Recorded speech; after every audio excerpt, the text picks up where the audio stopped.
আম্মা, ভালো আছেন? রহিমা আইসত?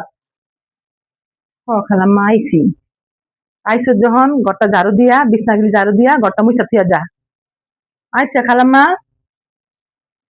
আল্লাহ, কি অসুস্থ, আর কাম করতে পারি না। কি হইছে রহিমা? কি কইতাছস? খালাম্মা, আমার শরীরটা অনেক অসুস্থ খালাম্মা। অসুস্থ মস্ত বুঝি না। মাসের মধ্যে 15 দিন অসুস্থ থাকস। টাকা নলবে তখন তো কস না আমি অসুস্থ। খালাম্মা, অসুস্থ থাকুন না কি করবো কোন খালাম্মা? আপনারা যে ভালো মন্দ খান, ডিম খান, দুধ খান, আমি তো কিছু খাইতেই না খালাম্মা। খাবি কেমনে? খাবি কেমনে? টাকা হইলে তো টাকা নিয়া জামাই জোর করে নিয়া বাবা খায়, গাঞ্জা খায়।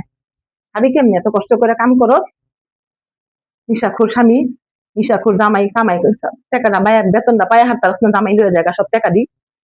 খালাম্মা কি করবো খালাম্মা, আমরা গরিব মানুষ, স্বামীর অত্যাচার আর সহ্য করতে পারি না খালাম্মা।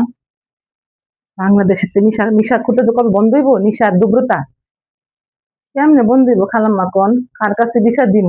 যারা এ বাবা গাঞ্জা ব্যবসা বন্ধ করব, তারাই তো ব্যবসা বাণিজ্য করে দাম। আমরা কেন? আমরা গরিব মানুষ, আমি কি করবো কোন খালাম্মা? হ্যাঁ থাক, ওই সাথে কথা কইস না। মানে গজারও শেষ, গজারও দেওয়া শেষ। খালাম্মা, জারো দেওয়া শেষ। যা গড়টা মুইসা থিয়া হাড়ি পাতিলি দিয়ালা। আচ্ছা খালাম্মা, গড়টা আমি মুইসা হাড়ি পাতিলি দিয়া লাইতেছি। আল্লাহ, আল্লাহ, আসলে জান পোলাই না আল্লাহ। কিরে, গরমচা হইলো তোর? হইছে খালাম্মা, হইছে। আইতাছি আমি। হাড়ি পাতিল দুইয়া খালা। দেখ বাসি ভাত আছে, তরকারি আছে, দুইয়া হাড়ি পাতিল দুইয়া খায়া জাগা।